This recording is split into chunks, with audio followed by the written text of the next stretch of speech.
प्रिय छात्र छात्राओं और आदरणीय अभिभावकगण, पीछे 7 महीने के लॉकडाउन के बाद यूजीसी ने फिर विश्वविद्यालय और कॉलेजों को खोलने के कुछ दिशा निर्देश गृह मंत्रालय और स्वास्थ्य मंत्रालय से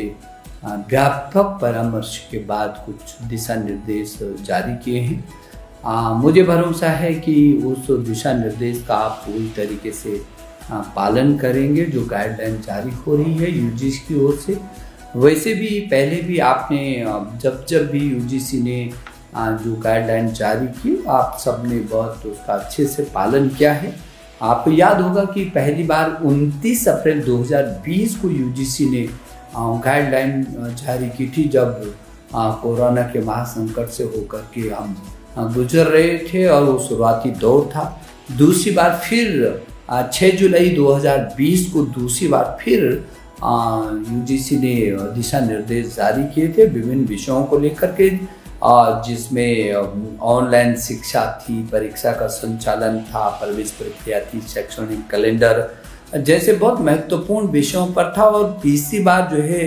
24 सितंबर 2020 को यूजीसी ने तब भी गाइडलाइन दी थी और बहुत महत्वपूर्ण विषयों को उस समय भी जोड़ा था। और मुझे इस बात की खुशी है कि आपने न केवल गाइडलाइन को पालन किया बल्कि और लोगों से भी, परिवार के और समाज के अन्य लोगों से भी आप लगातार कुछ विषयों पर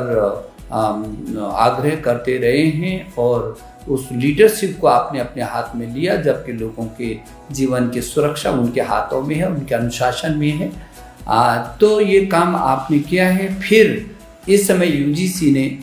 फिर गाइडलाइन जारी किया है क्रमबद्ध तरीके से राज्य सरकारों से और केंद्र शासित राज्यों से व्यापक परामर्श करने के बाद परिस्थिति को देखते हुए योजनाबद्ध तरीके से क्रमवार इस जो कॉलेज हैं, जो विश्वविद्यालय, उनको खोलने का दिशा निर्देश गाइडलाइन जारी किया है यूजीसी ने। और मुझे भरोसा है कि सभी विश्वविद्यालय, सभी कॉलेज उन मानकों का व्यापक तरीके से पालन करेंगे और जो सुरक्षा है और शिक्षा है दोनों का अच्छे से ध्यान रखेंगे, जिस तरीके से अभी तक भी आपने रखा है। और वैसे भी मेरे नौजवान साथियों, भाई और बहनों, आपको मालूम है कि हम ज्ञान आधारित अर्थव्यवस्था का जो हमने संकल्प लिया है और हिंदुस्तान को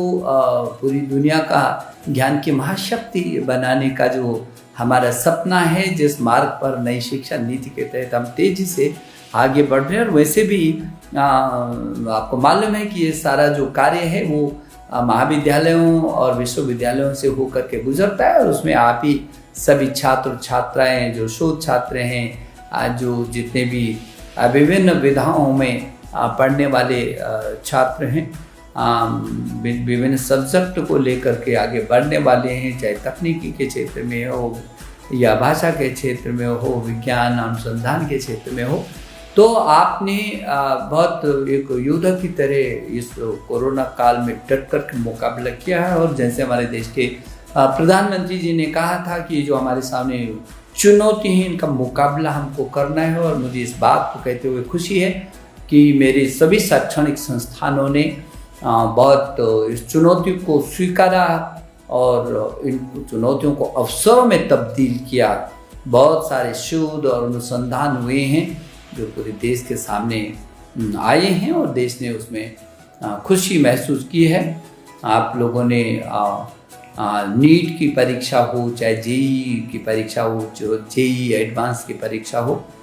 ये एनटीए के द्वारा बहुत ही सफलतम तरीके से इसको कराया गया। और नीट मुझे ऐसा लगता है कि इस कोरोना काल की दुनिया की सबसे बड़ी परीक्षा रही होगी, जो इस तरीके से और बहुत व्यवस्थित और सफलतम हो रही है। मुझे भरोसा है कि जो कॉलेज क्रमबद्ध तरीके से खुल रहे हैं, जो विश्वविद्यालय खुल रहे हैं, इसमें बहुत सारे महत्वपूर्ण निर्देश हैं सभी विश्वविद्यालय, सभी कॉलेज, सभी छात्र उनका पालन करेंगे। इसलिए मैं सबसे बहुत विनम्रता से मैं ये प्रार्थना करूँगा कि जो यूजीसी ने अभी गाइडलाइन जारी की हैं उसका अक्षरशः पालन हो, ताकि हमारे जो विश्वविद्यालय भी खुलें, महाविद्यालय भी खुलें, हम अपनी शिक्षा पर भी ध्यान दें और हम अपनी सुरक्षा पर भी ध्यान दें। मेरी शुभकामनाएं।